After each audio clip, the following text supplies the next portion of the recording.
ओम नमो भगवते वासुदेवाय। प्रभु श्री कृष्ण और नारायण को प्रसन्न करने के लिए आप सभी भक्तजन कृष्णा डिवोशन चैनल पर माघ महात्म्य की कथा लिसन करते रहें। लिसन करने से क्या होगा, यह लिसन करना, श्रवण करना प्रथम अंग है नवदा भक्ति का। तो श्रवण के द्वारा ही प्रभु कानों से जाते हुए अपने हृदय तक पहुंच जाते हैं और हृदय में ऐसा प्रेम उद्गार करते हैं कि आपके तन मन में प्रभु की ऐसी स्मृति आ जाती है कि आपका जन्म सफल हो जाता है। तो प्रभु से प्रीति बढ़ाने के लिए, अपने पूर्ववत कर्मों का नाश करने के लिए और नेक्स्ट 84 लाख योनियों से छुटकारा पाने के लिए आप सभी प्रभु के प्रिय मास माघ महात्म्य में माघ की कथा को श्रवण करें। तो हम श्रवण करेंगे आज 5वां अध्याय माघ महात्म्य। ओम श्री परमात्मने नमः। अथ पंचम अध्यायः। दत्तात्रेय जी कह रहे हैं कि भृगुवंश में उत्पन्न ऋषि का नामक एक कल्याणी ब्राह्मणी थी। बाल्यावस्था में विधवा हो जाने के कारण बहुत दुखी थी और उसने विंध्याचल पर्वत के नीचे रेवा नदी के किनारे अमरकंटक में घोर तप किया और सदाचार से व्रती रहकर भगवान नारायण में लीन हो गई। जितेंद्रिय, सत्य, कम बोलने वाली, सुशीला, दानशीला तथा तप करके देह को सुखाने वाली वह ब्राह्मणी पहले ब्राह्मणों और पितरों को आहुति देकर उच्च वृत्ति धारण करके सर्वदा छठे काल में भोजन करती थी।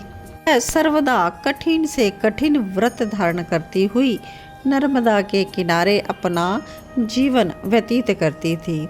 इस तरह वल्कल वस्त्र धारण कर संतोष पूर्वक उसने रेवा और कपिल नदियों के संगम में 60 वर्ष तक माघ मास में स्नान किया और उसी तीर्थ में वह मृत्यु को प्राप्त हुई। माघ स्नान के पुण्य प्रभाव से वह वैकुंठ पहुंच गई और वहां पर आनंद से 4000 वर्ष तक निवास किया। उसके पश्चात सुंद और उपसुंद असुरों को नष्ट करने के लिए ब्रह्मा ने उसको तिलोत्तमा नाम से ब्रह्मलोक में उत्पन्न किया। वह स्त्रियों में रतन, देवताओं को भी मोहित करने वाली अप्सराओं में उत्तम हुई। तिलोत्तमा अप्सरा हुई। उसे ब्रह्मा जी ने आश्चर्य से देखकर आज्ञा दी, हे मृगनयनी, तुम दैत्यों को नष्ट करने के लिए शीघ्र जाओ। तब वह सुंदरी वीणा लेकर ब्रह्मलोक से चली और पुष्कर रथ से वहां पहुंची जहां पर देवताओं के वैरी असुर थे। वहां रेवा नदी के पवित्र जल में स्नान करके बंदूक के समान उसने सुंदर लाल वस्त्र पहने, सुंदर बजने वाले नुपुर और करधनी धारण किए, कंठ में हिलती हुई मोतियों की माला, कुंडल, शोभामान जूड़े में चमेली के फूल गूथे, अशोक वृक्ष के नीचे बैठकर वह सुरीले कोमल स्वर से गाती हुई, वीणा बजाती हुई अशोक वन में बैठ गई। तब सुंद और उपसुंद के सैनिकों ने चकित होकर चंद्रमा की कला के समान उस तिलोत्तमा अप्सरा को देखा और शीघ्र ही सुंद उपसुंद के पास जाकर उस परम सुंदरी का समाचार इस प्रकार से कहा कि हे प्रभु, ना जाने वह देवी या दानवी है या यक्षिणी है, लेकिन बहुत सुंदर स्त्री रतन है। आप दोनों उस अबला रतन भूत का उपभोग करने योग्य हैं। वह थोड़ी ही दूरी पर अशोक वन में बैठी कामदेव को भी मोहने वाली है। कृपया आप दोनों शीघ्र चलकर उसे देखिए। सेनापतियों के ऐसे वचन सुनकर दोनों सुंद और उपसुंद मदिरा हजारों श्रेष्ठ स्त्रियों का त्याग करके उस जलाशय से निकलकर 100 मनुष्यों से उठने वाली कालदंड के समान गदाओं को लेकर शीघ्र ही वहां पर पहुँचे, जहाँ पर उन असुरों की काम अग्नि भड़काने के लिए वह अप्सरा बैठी थी। हे राजन, वे दोनों उसके सन्मुख जाकर विशेष रूप से उन्मत्त होकर परस्पर झगड़ते हुए कहने लगे, हे भाई, आप इसके पास से हट जाइए। मदिरा के समान नेत्र वाली यह स्त्री मेरी पत्नी होगी। इस प्रकार उन्मत्त हाथी के समान काल के वशीभूत होकर वे दोनों उसे प्राप्त करने के लिए परस्पर लड़े और मर गए।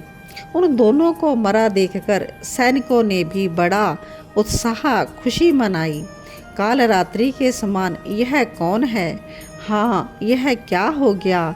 इस प्रकार दैत्यों के कथन को सुनकर वह तिलोत्तमा इनको पर्वत से गिराती हुई दशों दिशाओं को प्रकाशमान करती हुई वापस ब्रह्मा जी के सामने उपस्थित हो गई। तब ब्रह्मा जी ने भी संतुष्ट होकर कहा, हे चंद्रवदनी, मैंने तुमको सूर्य के रथ पर स्थान दिया। जब तक आकाश में सूर्य स्थित है तब तक तुम नाना भोगों को भोगिए। और वह ब्राह्मणी उत्तम अप्सरा होकर भी सूर्यलोक में माघ स्नान का फल भोग रही है। इसलिए हे राजन, श्रद्धावान मनुष्यों को उत्तम गति पाने के लिए माघ के सूर्य में स्नान करना चाहिए, जिससे सभी पुरुषार्थों की प्राप्ति और पापों का विनाश होता है। और सभी यज्ञ भी इस माघ मास स्नान की बराबरी नहीं कर सकते। माघ मास में तीर्थ स्नान करने के समान संसार में अन्य कोई कल्याणकारी साधन नहीं है। तो बोलिए लक्ष्मी नारायण भगवान की जय हो। आप सभी ने माघ महात्म्य अध्याय 5 श्रवण किया और आगे की कथा कंटिन्यू रहेगी। आप नेक्स्ट इस कथा को श्रवण करने के लिए जुड़े रहें कृष्णा डिवोशन चैनल के साथ, और नेक्स्ट वीडियो आप तक पहुँचे इसके लिए चैनल को सब्सक्राइब कर लें और बेल आइकॉन प्रेस कर लें। आने वाले वीडियो का नोटिफिकेशन आपको मिल जाएगा और आप इजीली माघ मास में कथा कंटिन्यू कर सकेंगे। डेली आप किसी भी टाइम यह कथा को श्रवण कीजिए। भगवान की कथा जितना अधिक सुने उतना अधिक पुण्य लाभ होगा। खुद भी सुने और अपने नियर एंड डियर वंस को भी यह कथा फॉरवर्ड करें, शेयर करें। आप सभी को जय श्री कृष्णा।